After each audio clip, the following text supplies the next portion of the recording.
Newest release from Prada. This is Prada Paradigme. Let's see if it's worth it. What's good, YouTube? Welcome back to NTFG Reviews. I'm your boy Nate the Fragrance Guy. And yeah, guys, I have the new Prada Paradigme. I was actually in... Where was I when I bought this? Oh, I was in Rochester, New York. I was in Rochester, New York, actually, for a wedding. And I was like, let me go up to the mall. It was a wedding for my sister-in-law, and my wife was in the wedding, so they was doing like a rehearsal. So I went up to the mall and see what they had. And they had this. I was very intrigued. I was just looking in the Macy's, regular stuff, looking at the new releases and stuff, and I'm seeing green boxes in the Prada. I'm like, when did Prada ever come out with a green fragrance? So I looked, and it was Prada Paradigme. This.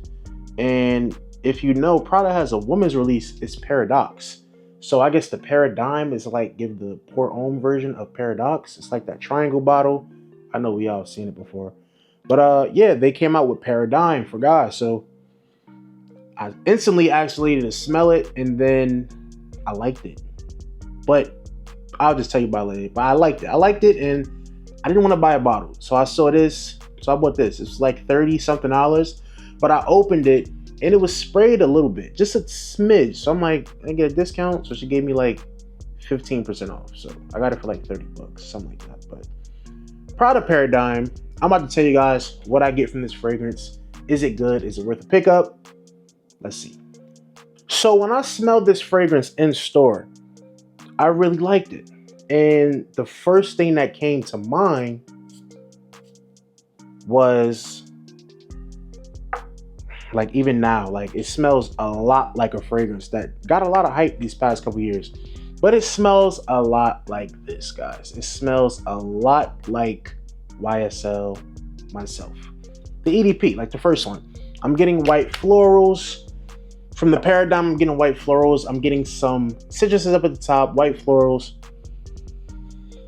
But the difference between this one and that one, at least in the opening, like, I'm getting musk. So it's a lot of musk with that white floral kind of vibe, sweetness, kind of cleanliness, or that like fresh laundry kind of smell that you get out of that YSL. With that bergamot at the top. And that's what it really smells like. Now, it does changes. So I was kind of like, I liked it a lot, but it was kind of a letdown when I first smelled it, because yeah, it smells like YSL myself. I'm like, yeah, Prada, y'all really just did that? Like, the bottle looks dope. I'm gonna put a picture of the bottle here too. I don't know if I even said that, but the presentation is dope. Green bottle is kind of like this, like the green tint. It looks super cool. So I'm expecting something crazy, and then I smell it and it smells like myself. But then I keep smelling it and it starts to change. So before I tell you how it changed, let's get into the notes, because I didn't talk about the notes and all that.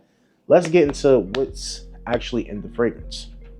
So the notes on Prada is very simple. Like, Prada put out a note breakdown that was like, it's like one of them, it was like a 3-note breakdown. It's like, nah, I smell a little more than that. So the notes on Prada is going to tell you that this has the top of Calabrian bergamot, the mid bourbon geranium, and the base ambery woods. But you go to Fragrantica, which is Trollgrantica, which a lot of people say they troll, but for some reason, this note breakdown, it's kind of what I'm smelling more than just what Prada put out. So the top on Fragrantica has Calabrian bergamot and musk. In the mid is bourbon geranium and rose geranium. And in the base is benzoin, gaiac wood, and Peru balsam. And that balsam and gaiac wood definitely comes out. So the top, like I said, it started off very myself-ish, vibe-ish. White florals, which I'm guessing that geranium, and it's giving it that floral sweetness. But as it transitions into that mid, some resins is coming out. Like, this thing is getting kind of smoky too. Like, that's why I'm saying, like, that note breakdown, the gaiac wood, the Peru balsam is kind of resonating with me more for as far as what I'm smelling. The musk at the top also, it don't say musk on Prada, but I'm definitely getting musk at the top. And very floral, but that base is super like resinous, smoky, and like ambery. And it's not like super smoky like you'll get out of like an incense fragrance or like Palo Santo smoky, or it's just like a nice balsam resinous, slightly smoky, woody, ambery smell. All right, so quick update, guys. I know you're watching the video. Thanks for tuning in. But I say that this fragrance had a smoky nature to it, or like a light smoke to it. And the more time I've spent with this fragrance, I've been wearing it, I don't really get smokiness. I think I'm just getting more of a balsamic-y, slight woody, ambery dry down in the base. That's what I'm really getting in that bottom, that base of the fragrance. And I don't know, I guess it was just coming across as smoky or something. I probably saw that note breakdown, Gaiac wood, and just, I don't know, mind playing tricks on me. But as I'm spending more time, it's not really smoky. It's just a more ambery, resinous, slightly woody base. Back to the video. And it totally changes. It totally changes. Like, it's not just, they copied myself. It is similar to myself in the opening. I'm not going to say it's not. So it's going to seem redundant, like when you smell it, as soon as you spray it, but it changes, and it changes really nicely. Like, I wore this to bed last night. I sprayed a couple sprays on my neck, and I sprayed one on my hand. And I woke up middle of the night, probably like 5 hours into my sleep, and I was still catching whiffs of it. So I can't really speak on performance, but I can at least say it's a 5-hour fragrance. So I would say this fragrance performs anywhere from like 5 to 6 or 5 to 7 hours maybe. But just overall, just it as a fragrance, it smells really, really good. And I don't think it's redundant. Like, even though they took some inspiration from myself, I'm sure, probably especially because it's so popular within these past couple years, they did something different with this. Prada switched it up, and they added their own twist, their own flair to it, and made something totally different. And even that myself DNA was kind of like, it smelled like Rouse Club. So that wasn't even like an original DNA. So just in general, it just has that vibe. You could kind of like say this kind of smells like Rouse Club too a little bit. But like I said, with that Gaiac wood and that pearl balsam in the base, it just changes up the whole vibe of the fragrance. Like from the mid, and that dry down is just beautiful. The dry down is to die for, which I think is the best part of the fragrance anyway. The most important part, because that's the part that's gonna last the longest. Like that first 15 minutes, yeah, you're gonna get myself, but it's gonna change and transition very nicely, and I think it's worth a pickup. Like, probably not at retail, but when this hits discounters, even like at $100, I think for the 50 ml it's like $135, and then for the 100 it's like $165, if I'm not mistaken. Let me check real quick, because I was just on Prada's website, and they tax them, but yeah, 50 ml 135, and 100 ml, they don't even have the 100 ml available up on the site right now.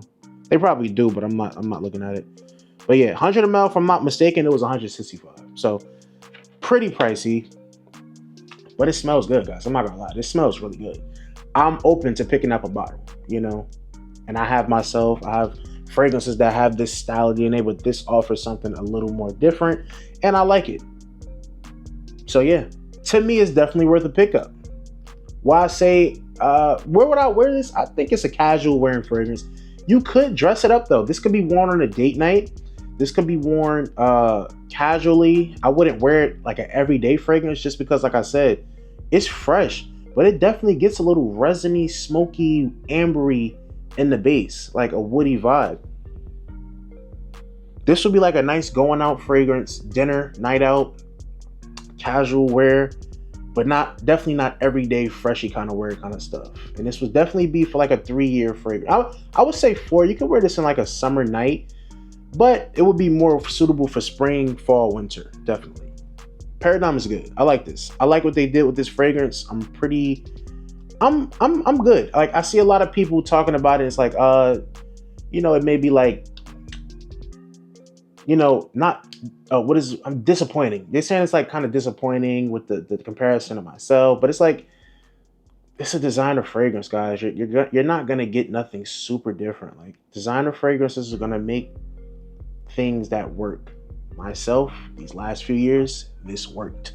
So why are you surprised that Prada came out with their version of myself, or Rouse Club, whatever you want to say? Like, that's what they do. That's what they do, guys. It's designers. It's not niche. You want different, you want unique, go to niche. Can't even get different and unique out of there anymore. You got to go indie niche now. It don't matter. Like, even the niche brands are copying designer brands. It really doesn't matter. You're doomed. We're cooked. Like, if you're a guy, you like all that super unique stuff, you got to really go like out the way to get that. But it is what it is. I like this. I'll be picking up a bottle when it hit discounters. And yeah, overall, I rate this fragrance a good 7.88. Actually, no, I'll give it an 8 because I think it's better than this. You know, as a fragrance overall, I like it better. So I'll give this a solid 8.2. And just the design of the bottle, I really like it. So that's my 2 cents, my thought on the new Prada Paradigme. And yeah, guys, let me know what you think about it. Have you smelled it? Is it in your Macy's? Go check it out, definitely. And that's it. Like, comment, subscribe. It's your boy, Natethefragranceguy. I'm signing out.